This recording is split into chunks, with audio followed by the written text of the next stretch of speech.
गांव की पगडंडी पर सुबह सुबह हल्की धुंध छाई थी।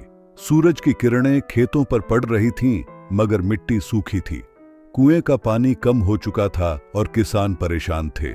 गांव की औरतें सुबह से ही खेतों में काम करने लगी थीं। कोई घास उखाड़ रही थी, कोई बैलों को हाँक रही थी। इन्हीं में से एक थी सावित्री, एक किसान की बेटी। बचपन से उसने देखा था कि कैसे उसके पिता और गांव के दूसरे किसान दिन रात मेहनत करते थे, मगर बदले में कर्ज और ताने ही मिलते थे। अक्सर माँ कहती, इतना काम करने के बाद भी चूल्हा खाली क्यों रह जाता है।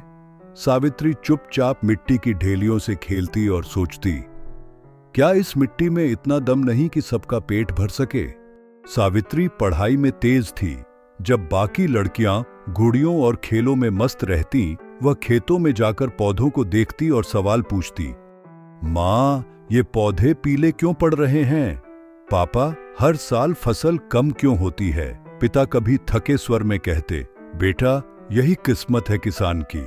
बारिश रूठ जाए तो सब मिट्टी हो जाता है। मगर सावित्री के मन में सवालों की खेती और भी हरी होती गई। गांव में लड़कियों की पढ़ाई ज्यादा नहीं होती थी। 10वीं तक पढ़ना ही बड़ी बात मानी जाती थी, फिर जल्दी शादी कर दी जाती। जब सावित्री ने कहा कि उसे आगे पढ़ना है, तो मोहल्ले वालों ने ताने दिए, लड़की होकर इतनी पढ़ाई करेगी क्या, आखिर में तो रसोई ही संभालनी है। लेकिन पिता ने उसकी आंखों में चमक देखी और हार नहीं मानी। अगर बेटी पढ़ना चाहती है तो पढ़ेगी, खेत चाहे गिरवी रखने पड़े, पर मैं उसकी राह नहीं रोकूंगा। सावित्री ने मेहनत से पढ़ाई की। गांव से शहर जाना उसके लिए आसान नहीं था। पहली बार जब वह हॉस्टल पहुंची तो डर भी लगा, मगर किताबें उसका हौसला बनी। कृषि विज्ञान की पढ़ाई में उसे नई नई तकनीकें सीखने को मिली। ड्रिप इरिगेशन, जैविक खाद, फसल चक्र, मिट्टी की जांच और बाजार तक सीधी पहुंच। हर लेक्चर में वह सोचती, काश ये सब मेरे गांव के किसान जान पाते तो उनकी जिंदगी बदल जाती। पढ़ाई पूरी होने के बाद सावित्री शहर में नौकरी कर सकती थी। उसे ऑफर भी मिले, मगर उसका मन शहर की चमक में नहीं लगा। एक दिन उसने पिता से फोन पर कहा, पापा, मैं वापस आ रही हूँ। मेरा सपना है कि गांव की मिट्टी में बदलाव लाऊं। पिता ने खुशी से आशीर्वाद दिया, लेकिन गांव लौटने पर उसे वही पुराना माहौल मिला। सूखे खेत, टूटी सड़कें और निराश चेहरे। लोगों ने फिर ताने मारे, पढ़ लिख कर भी वही मिट्टी में आकर फंस गई। शहर में रह लेती, अच्छा होता। मगर सावित्री ने ठान लिया था। सावित्री ने सबसे पहले गांव की औरतों को इकट्ठा किया। बहनों, खेती सिर्फ मर्दों का काम नहीं, हम भी इसे बदल सकते हैं। अगर हम नई तकनीक अपनाएं तो खेत लहलहा उठेंगे। औरतें हैरान थीं। हम खेती बदलेंगे? ये तो बड़े बड़े काम हैं। सावित्री ने उन्हें समझाया, मैंने पढ़ाई इसीलिए की है। ड्रिप पाइप से पानी बर्बाद नहीं होगा, जैविक खाद से मिट्टी झरीली नहीं होगी और बाजार तक हम सीधे पहुंच सकते हैं। अगर हम साथ मिलें तो कोई हमें रोक नहीं सकता। लेकिन सब डर रही थी, अगर फसल खराब हो गई तो?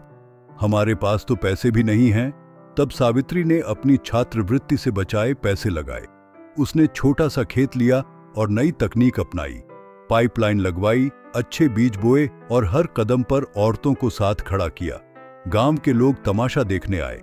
देखते हैं लड़की क्या कमाल करेगी।